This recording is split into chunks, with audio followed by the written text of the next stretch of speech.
I've been working on consultancy work together with other professionals for since 2000. I've been consistently working on various projects. I got registered in 2009 with the Engineers Board of Kenya. And thereafter also I became a corporate member of the Institution of Engineers of Kenya. I have worked with the Institution of Engineers of Kenya at the branch, that is a Western branch, since its inception in the early 2000s. At those days, we had our seniors who started this branch, like Professor Chitote, Professor Some. We had Engineer Buluma, and at that time we served as a secretariat for starting that branch. I've been active in that branch ever since. Until this time, I've occupied various positions in that branch.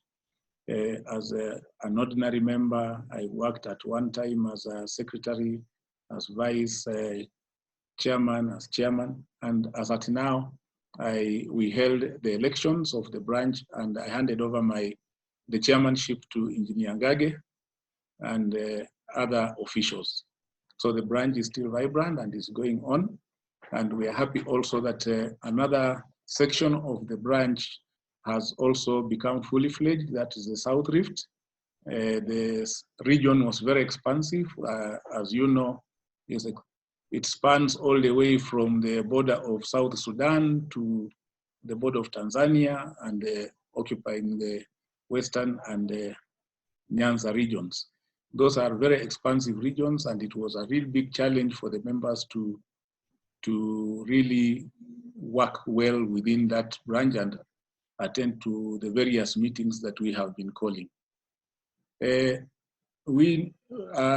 I have also worked a bit in the council by virtue of being the chairman of the IEK Western branch. And we have been addressing quite a number of issues, especially the branch issues. We went ahead and when we were working on the constitution review, we wanted to bring in the graduate engineers, and our branch really worked very hard to ensure that graduate engineers also participate in the works of the IEK. And through that, of course, we proposed some of the changes that were to bring in candidacy of graduate members. And we are happy that we went ahead and the constitution was approved. And at the branch level now, it is possible to have 3 graduate members sit on the committee of the branch. So those were some of the highlights that we have done at the branch level. And for my candidacy, I'm looking at the issues that are affecting the IEK as a whole. For example, we appreciate the fact that the current council has brought in a lot of vibrancy in the IEK, and people are now very much interested in the happenings of the institution as a whole. But we think that there is still a lot to be done, because the engineers are all over this country.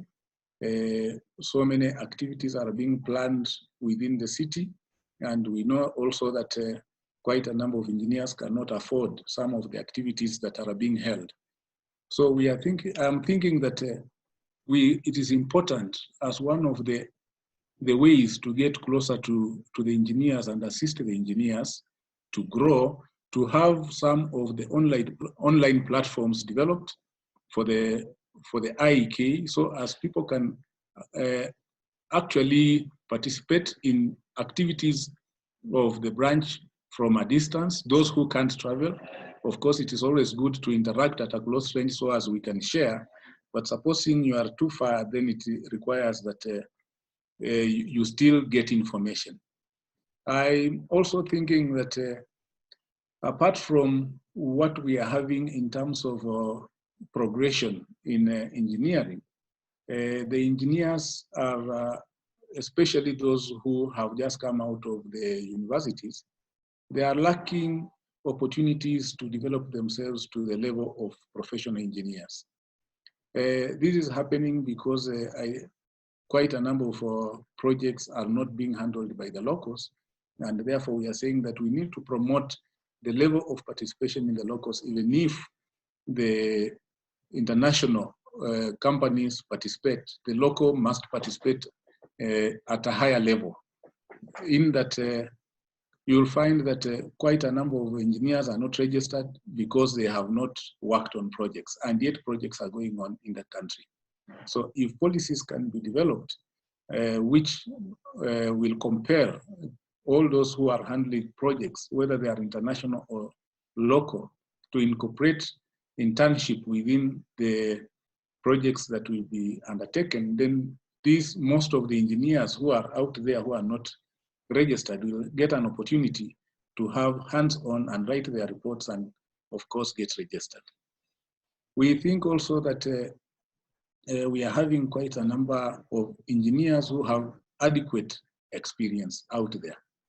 But when I've been interacting with most of them, you find that quite a number have not even applied to get registered.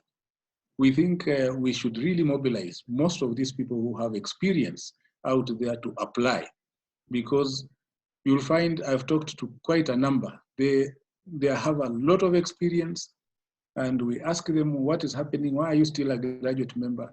And they say, we've not simply applied. So we want to encourage them, and we want to, if we set up a system where we can keep on prodding the people and asking them, why haven't you applied?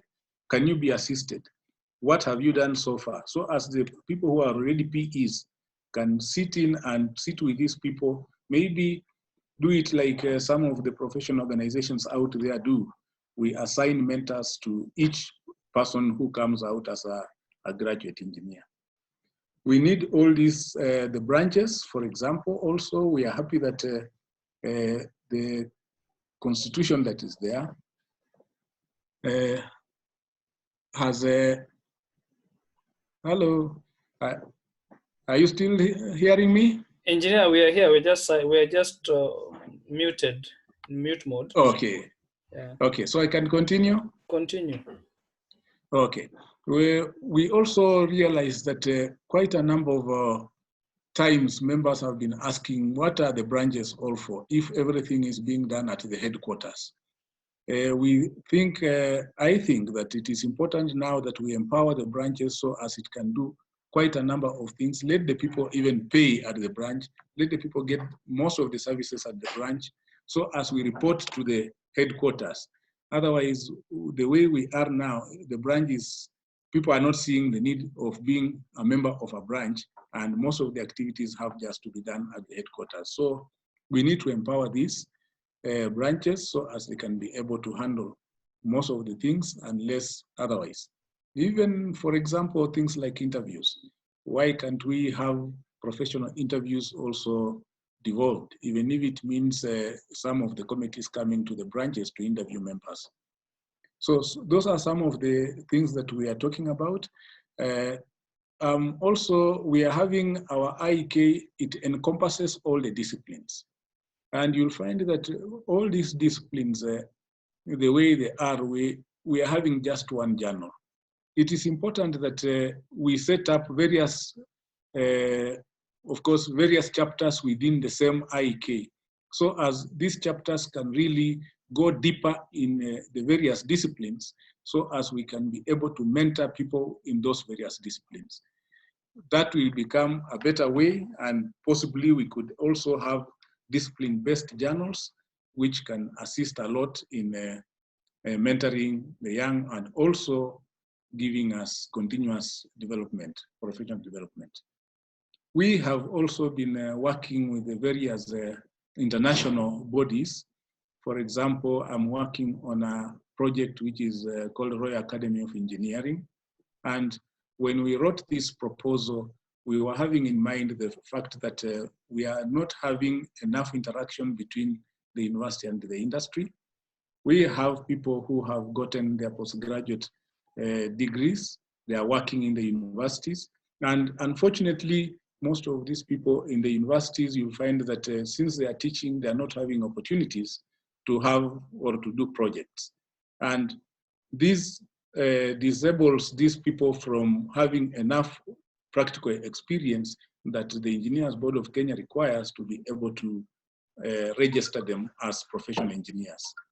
So we went out to look for funding to enable these lecturers to go to the industry and be able to have the practical experience and possibly also have projects to do so as they can get registered.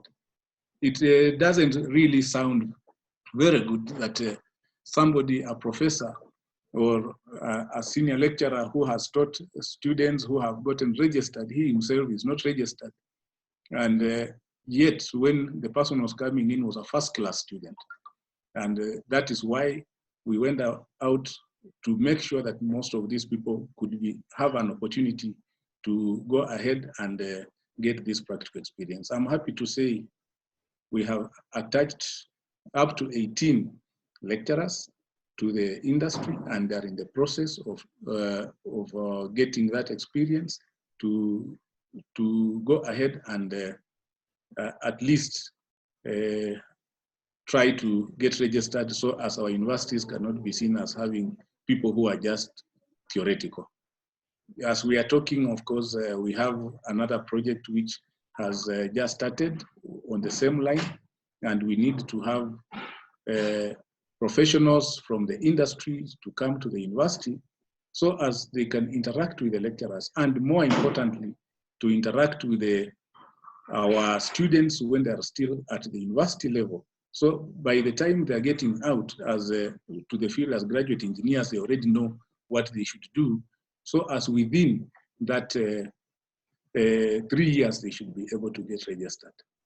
Of course, I've already talked about the branches, and I've talked about the resources that I've attracted towards developing the engineers. I'm working on another proposal now, which is going towards developing or improving the digital platforms in both the IEK and EBK. And we are hoping that in the next few months, it will be successful. It is also being offered by the Royal Academy of Engineering of the UK. Let me see if there is anything more that I need to say. Okay. No, I think you've kind of tackled them in a way as a professor should. Thank you. Now, I think I have some questions. You see, there is a proposal whereby some academicians, like engineers who are in the academic institutions, can be able to register via research, viable research that is well documented, well patented, or well published. How far has this gone, and how far is IEK taking it to, following it up with EBK rather? Yes, by the time we were closing our last year, we were already in discussions, of course, with the EBK. We had created a document which we were thinking that it is important to give to all the persons, including professors, on the procedures on how they can do their registration.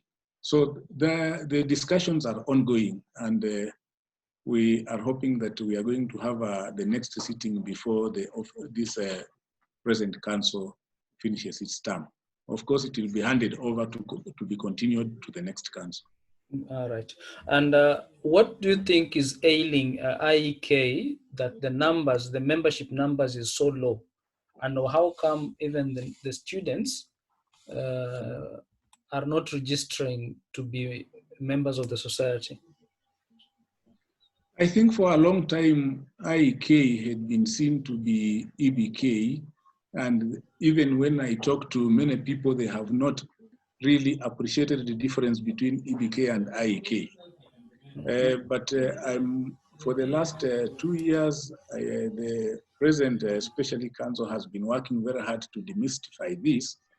But still, even as last week when I was holding a big workshop, which brought together engineers from the industry and the academia, I still heard from some of our colleagues in the industry and even academia talking about people being locked out. So over the years, it has been looked at as a club, which is not really the case as at now, but that is still in the minds of the people.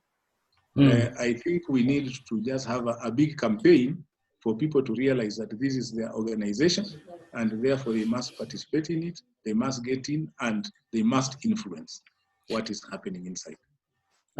So would it be wrong if people say that this misinformation, this idea that it is a IEK and EBK is one thing, is because IEK is not really vibrant in giving information and being visible outside there? We can say so. That's why we are saying in this era, our digital platforms must be very good and vibrant, and you can really get information that you require. So that's why one of my agendas is to really ensure that we digitize and make those platforms that can be really interactive. Somebody sent me a question here. You know, for me and you who have studied in Russia or the former Soviet, some people think, Yes. are saying, like, this question, I'm trying to paraphrase it, is like, is Russian education really has the quality that can be put in Kenya? I mean, what can you say about that? Of course, I studied in Russia. I've worked in the universities in Kenya, and I appreciate both ways. I would say the Russian education is really advanced, even in terms of facilities and in terms of personnel, the human resource. They really have a lot of resources. So I have no doubt about the quality of education in Russia.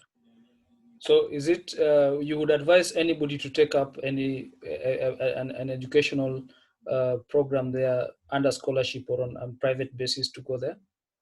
Of course, 100%. The education is very good and it's really hands-on. Thank you. I know the system. That's why this, I'm just asking a question from a viewer here who sent it to me privately. Yes. Any question, remember members? That maybe just to add on that. Yes.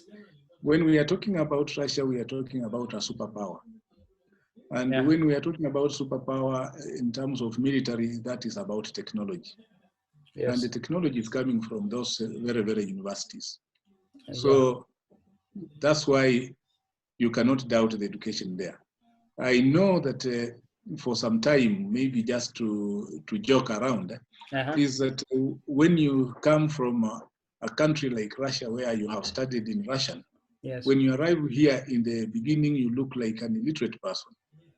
For example, you'll go for an interview and somebody asks you a question and you really look like you don't know. Yeah. For example, I was just asked a question over an interview. Somebody immediately arrived here and somebody asked me a question. Do you think a squirrel cage induction motor can work in a lift? Then the immediate thing you wonder is, what the hell is a squirrel doing in a cage? Because there you talked about a synchronous motor. Yeah. Only later to learn that I knew it, only that I knew it differently. The terminology, motor, but the interview that time is already over. Yeah. So he has already made an opinion that this person doesn't know.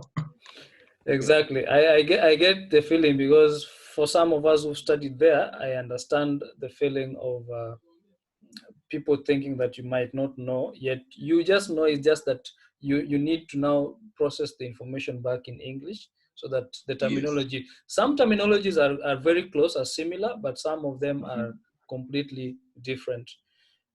Apart from mathematics, of course. Yes. But a lot of information, for example, for some of us who are teaching, we know that something like Thevenin theorems, like when you talk of these Norton theorems, in Russia, we did not learn them as Norton, but as equivalent generator methods. Yes, and So at the you same have the time, content at a different name. at the same time, Russians really prefer, like for you and me who are in electrical, but I'm on light Yeah. current side. You Yes. remember the theory, the Nyquist theory? Yes. Do you remember how Russians say it? Like Vista. No, no, no. Like they used, they say the first person to discover it was a Russian. It's just that Yes. he did not publish it, so it went to the Nyquist guy. But they always Uh-huh. say Theorema Kotelnikov. Uh-huh. Yeah. Uh-huh. So this thing is always confusing. So I know Mm. when I came to Kenya the first time, my Mm. head was of that. Every time I ask a question, of course I knew it is Mm. Nyquist, but at the same time I have to. My head is just answering the Russian way because that's what the Okay. Russians. That's what the Russians wanted to hear it most of the time. Yeah. No, And I think, uh-huh. of course, people have to understand that what happened is that after the revolution, Yes. quite a number of theorems that were being discovered in the West were called something different, and the same theorems in the East were called a different thing, but the Yes. content was the same. Yeah, that's why right now Nyquist theorem is a little bit long. It's combined Mm. with even the Russian guys. If you read the modern Yes. books that people are writing right now, they're trying to combine everything to give everybody credit. Yeah, any Yes. members, do you have any questions? We have around 8 participants in this meeting. Okay. Diana? Yes, engineer Professor Simiyu. So Yes. you were the chair, or rather you're still the chairman of the Western branch, or you have served as the chairman of the Western branch. Yes. So I would want to know in terms of gender equality, in terms of mentorship for women engineers, now that you even teach in an university where we have female engineering students. I would want to know how you've worked around that, ensuring that there's gender parity, and what you intend to do as an ordinary council member. And also in terms of people with disability, now that you're an academician, and some of these labs, some of these classes that we go to are not accessible by them. So what's your opinion on that? Yes. Yes, my opinion is we have really tried as a branch also to involve the ladies. Of course, it has been a very difficult situation, but we know that as a branch, we've had even one time when Engineer Roslyn was our chair in this branch, and we have gone to schools because we believe the solution must start at the school. Now, when we are waiting for the people just at the university, it is a bit too late. We know now I used to be the head of electrical department, and now as a dean, when we were admitting, and we've been admitting students, we've always had at least a point or two less for the ladies, so as we can have more ladies in the programs. And in terms of membership in the committee of IEK Western, we've always encouraged the ladies to vie for these positions. Most of the time, we get very few who want to vie, but we really encourage them. In the last committee, we had 3 ladies in the committee of the IEK. We co-opted. This committee that is now starting, we just held our AGM on 29th. I'm now not the chairman of IEK Western Branch. I passed it over to Engineer Ngage. I had an opportunity, of course, to vie for that position again. But if you look at the Constitution, it says that you can only serve for 3 years. So I had already served for 2 years, and I did not see that it appropriate that I vie for the next 1 year, and then I subject the branch again to an election midway.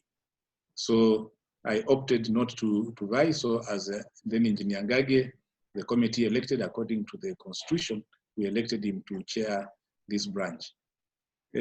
Of course, in the universities, we have quite a number of buildings which are not compliant, but we are lucky that most of the buildings that we are having in engineering, especially the laboratories, they are on the ground floor. Some lectures, of course, they are still high. We still need to work on those aspects of disability so as some of the people who are disabled can access. We've not seen quite a number applying, but if they do apply, we shall assist them.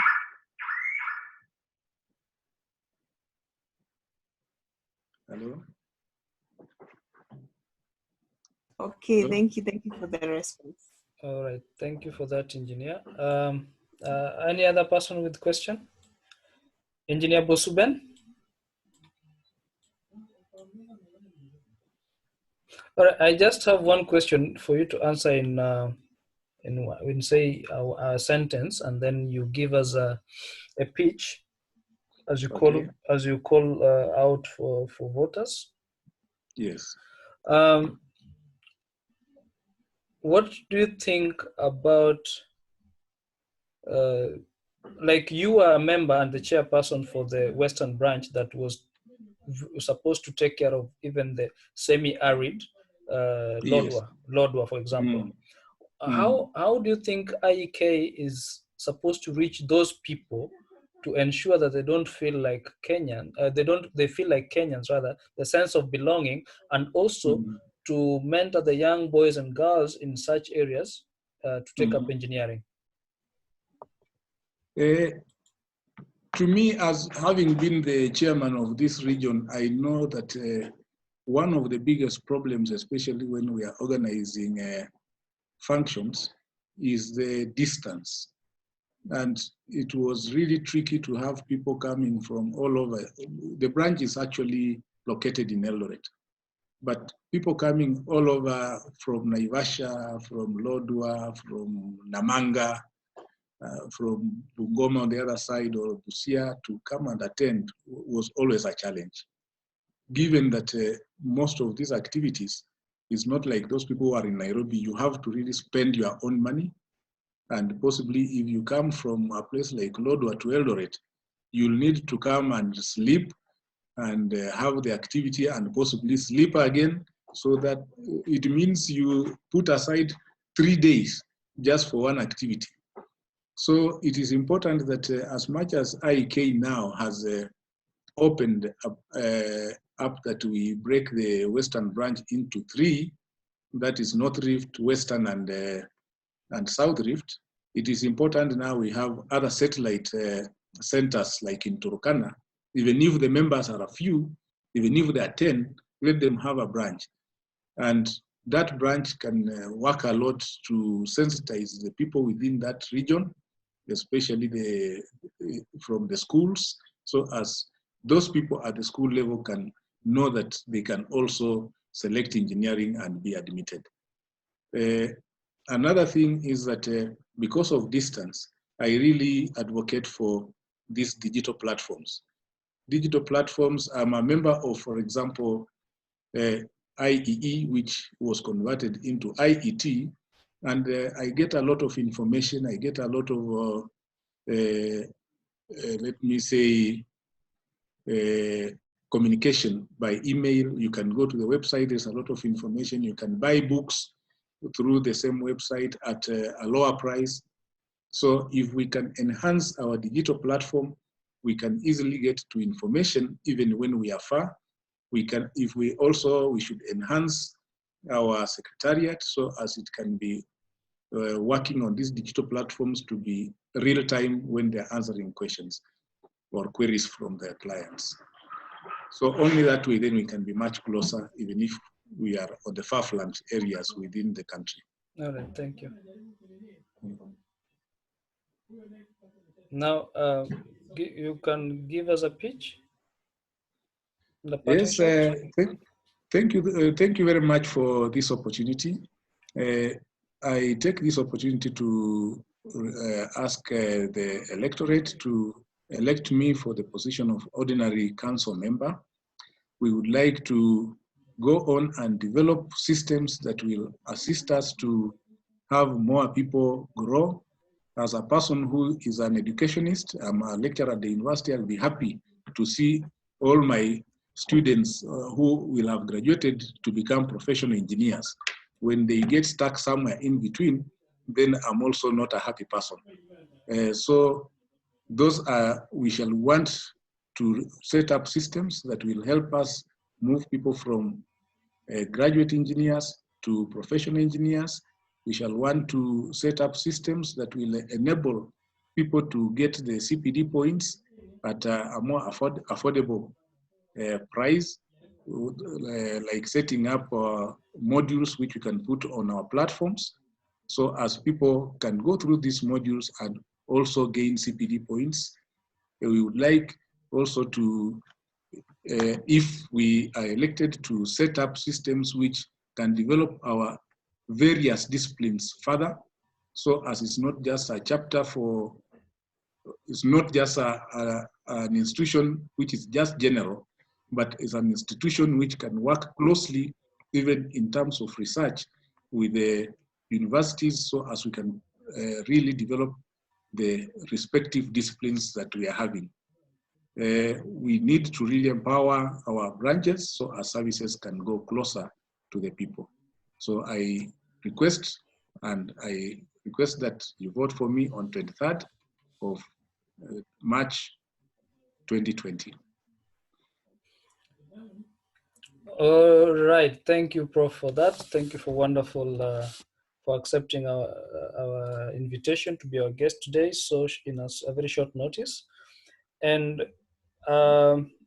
from my personal point of view, I wish you all the best, and I hope members come out to vote and vote Engineer Simiu SITATI, because as an academician, he will give more information in the council also, and he will also help the society understand the academic point of view in engineering, not just the practice point of view that IEK and Engineers Board of Kenya has been well informed about. Diana, do you have anything to add? So, Engineer Triple S, I wish you all the best about your Triple S. So, Engineer Simi, I wish you all the best, and I hope you can get into the council and implement all the changes, all the good ideas that you have. And when you get there, please ensure that you implement them, because what you usually hear is very fine manifestos, and people get there and they don't implement. Otherwise, I wish you the very best. Thank you very much, and thank you for inviting me for this. I encourage that members should continue participating actively in the issues of IEK even beyond the elections, because this is our organization and this is our body.